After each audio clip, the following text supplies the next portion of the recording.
Welcome back. तो आज की वीडियो है रेंटल हाउसिंग इन कनाडा और हम स्पेसिफिकली टारगेट करेंगे जीटीए टोरंटो को। या एंड हमें जो बिगेस्ट क्वेश्चन हमारे फ्रेंड्स पूछते हैं जब वो कनाडा मूव करने वाले होते हैं कि यहाँ पे इतने तरीके के हाउसेज हैं, किसके क्या रेंट है और उनमें क्या फ़र्क है। एंड गाइस, हम हर तरह की अकोमोडेशन में रह चुके हैं, सो फार हमें एक्सपीरियंस हो गया कि इसके क्या प्रोज हैं, किसके क्या कॉन्स हैं। अब बात करते हैं कि टाइप ऑफ अकोमोडेशंस। तो बेसिकली तीन तरीके की अकोमोडेशंस हैं: basement apartment, apartment and houses. Starting from basements, the most famous and most popular one. ये इतनी फेमस इसलिए है क्योंकि ये आपकी पॉकेट को हिट नहीं करती। Cheapest option for rentals. So there are two kinds of basements: normal basement and walkout basement. Normal basement वो है जिसके अंदर आप जैसे डोर खोलेंगे एंट्री के लिए तो आपको नीचे जाती स्टेयर्स दिखेंगी, और वॉकआउट वो है जिसकी नॉर्मल एंट्री होती है, आपको एक्चुअली में दरवाजा खोल के नीचे जाने की जरूरत नहीं है। उसकी ग्राउंड लेवल पे एंट्री होती है। इन दोनों में बिगेस्ट डिफरेंस है नंबर वन, सनशाइन का, क्योंकि ग्राउंड लेवल पे एंट्री है और बिग विंडो होगी एक, तो सनशाइन ज्यादा है वॉकआउट बेसमेंट में। और नॉर्मल बेसमेंट और वॉकआउट बेसमेंट में अदरवाइज सब में एक स्मॉल विंडो होती है एट द टॉप, जो आपकी स्क्रीन पे भी एक पिक्चर भी आ रही है छोटी सी। And second biggest difference is rate. जो नॉर्मल बेसमेंट है वो वन बेडरूम स्टार्ट होती है $1,000 से जीटीए के अंदर, एंड इट डिपेंड्स। अगर वो बहुत पुरानी है तो आपको 800 में मिल जाएगी, बट नॉर्मल रेट आजकल $1,000 मिल रहे हैं। और अगर आप 2 बेडरूम के लिए जाते हैं तो वो आपको 1400 से $1,500 के आसपास मिलेगी। एग्जैक्टली। और अगर आप वॉकआउट में जाते हैं तो 1 bedroom walkout starts from $1,400 and 2 bedroom $1,700। ये रेट्स आपकी स्क्रीन पे भी आ रहे हैं, बीच बीच में आते रहेंगे। And now another big thing is flooring. जब हमने बेसमेंट ली तो हमने ध्यान नहीं दिया कभी कि हमें फ्लोरिंग पे भी ध्यान देना चाहिए, but with kids it does matter. Flooring या तो कारपेट होगा या वुडन या लैमिनेट या फिर टाइल्स। सबसे बड़ा नुकसान टाइल फ्लोर का, अगर पूरे अपार्टमेंट में टाइल फ्लोर है पूरी बेसमेंट में, वो ठंडा रहता है, सर्दियों में भी गर्मियों में भी। गर्मियों में इट्स गुड, सर्दियों में नॉट टॉलरेबल फॉर मी, बहुत ठंडा था। देन वुडन या laminate, it's easier to clean and warmer. Carpet flooring not good for my kid because इसको डस्ट एलर्जी है एंड कारपेट हमेशा डस्टी रहता है, but it's otherwise the warmest one. उसके हिसाब से रेट्स भी अप एंड डाउन होते हैं। राइट।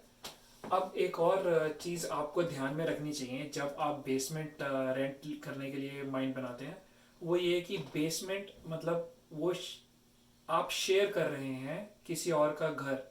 ऊपर लैंडलॉर्ड रह रहा है या कोई और टेनेंट रह रहा होगा, पर बेसमेंट में आप रह रहे हैं, तो उसका एक ड्रॉबैक ये होता है कि जो भी नॉइज ग्राउंड फ्लोर पे हो रही होती है वो काफ़ी हद तक बेसमेंट में सुनाई देती है।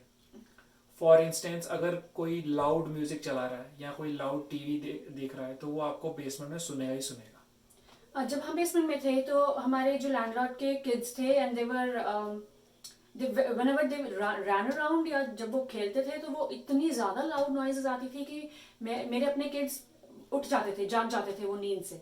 सो ये एक अनदर थिंग है जो आपको कंसिडर करनी चाहिए जब आप बेसमेंट लेंगे। सो इट डिपेंड्स आपकी प्रेफरेंस क्या है। राइट। एक फायदा बेसमेंट का ये भी है कि नॉर्मल जो यूटिलिटीज हैं वो इंक्लूडेड होती हैं, जैसे कि वाटर बिल, इलेक्ट्रिसिटी बिल या और हीटिंग बिल। बट काफ़ी लैंडलॉर्ड्स शेयर भी करते हैं, लाइक वो ये बोलेंगे कि 25% आप पे करो जब भी बिल आएगा, बाकी 75% मैं बिल करूँगा, पे करूँगा।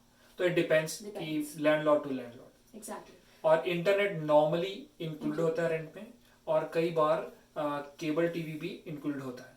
It depends again landlord to landlord. So the next type is apartment. So apartments भी दो तरीके के हैं। एक तो नॉर्मल अपार्टमेंट है जो कि ज़्यादा हाई राइज नहीं होते हैं, और दूसरे हाई राइज हैं जिनको कि कॉन्डो भी बोलते हैं या फिर कॉन्डोमिनियम्स। अब इनमें फ़र्क क्या है? अपार्टमेंट जो हैं वो नॉर्मली जीटीए के अंदर 40 ईयर्स से पुराने हैं, बिकॉज उसके बाद नहीं बने हैं, और ये स्पेसिफिकली रेंटल के लिए बनाए जाते हैं।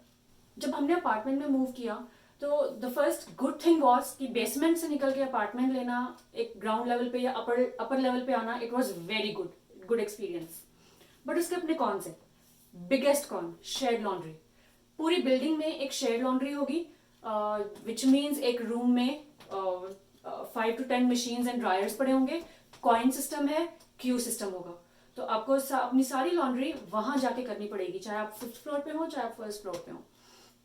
कॉइन्स चाहिए हर बार। That was my major concern. My second biggest concern was मैं अपने अपार्टमेंट का टेम्परेचर जो है वो मैनेज नहीं कर सकती। इंडिविजुअल अपार्टमेंट्स के थर्मोस्टैट्स हर जगह पे नहीं होते, एटलीस्ट हमारे अपार्टमेंट में नहीं था। तो हमें एक्चुअली में हीटर वगैरह लगाने पड़ते थे। एक और चीज़ है, अपार्टमेंट्स के अंदर नॉर्मली एयर लीकेज की बहुत प्रॉब्लम होती है, मतलब कि हाँ। सर्दियों में आपका ठंड अपार्टमेंट होती है। एक्चुअली में ठंडा ज़्यादा रहेगा।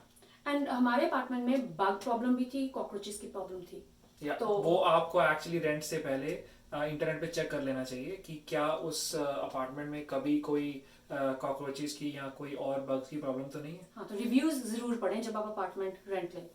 कॉन्डोमिनियम्स हाई राइज होते हैं, इट्स लाइक 25 फ्लोर की बिल्डिंग है, उसमें आप कोई भी कॉन्डो आप रेंट पे ले लें। कॉन्डो का सबसे बड़ा फायदा है कि उसमें अपनी लॉन्ड्री होती है। It made me happy. उसमें जिम भी होता है, बिल्डिंग में प्ले एरिया होता है किड्स के लिए, और पूल होता है, कॉमन एरिया होता है, अगर आपने कोई पार्टी वगैरह होस्ट करनी है तो आप वहाँ कर सकते हैं। सबसे बड़ा नुकसान कॉन्डो का है, it hits your pocket hard.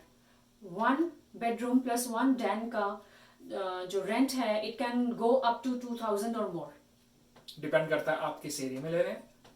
अगर आप मिसिसागा और टोरंटो डाउनटाउन के एरिया में रह रहे हैं तो ऑब्वियसली ज़्यादा होगा। जितना आप दूर जाएंगे टोरंटो डाउनटाउन से उतना सस्ता होगा, बट अगेन 2000 तक तो रहेगा। Next thing is, next type of houses are independent houses, जिसमें कि अगेन 3 सब टाइप्स हैं। What was the town houses, semi detach and detach. अब ये देखते हैं कि इन तीनों में फर्क क्या है। टाउन हाउसेस वो होते हैं जो घर एक नॉर्मली रो में बने होते हैं और उसके लेफ्ट राइट में दूसरे घर होते हैं जो कि अटैच होते हैं। इसको आप ऐसा देख सकते हैं जैसे हम लोग इंडिया में जैसे कॉलोनीज होती हैं तो सारे घर आपस में चिपके हुए होते हैं साथ साथ में, वो यहाँ पर टाउन हाउस कहलाते हैं।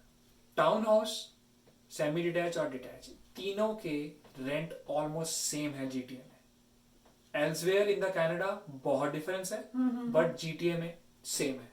टाउन हाउसेस जो है वो 2 रूम्स या 3 रूम सेट्स होते हैं, 2 to 3 वॉशरूम्स होते हैं, अपना गराज होता है जिसकी entry from within the town house होती है, and then front yard and कभी कभी बैक यार्ड भी होता है।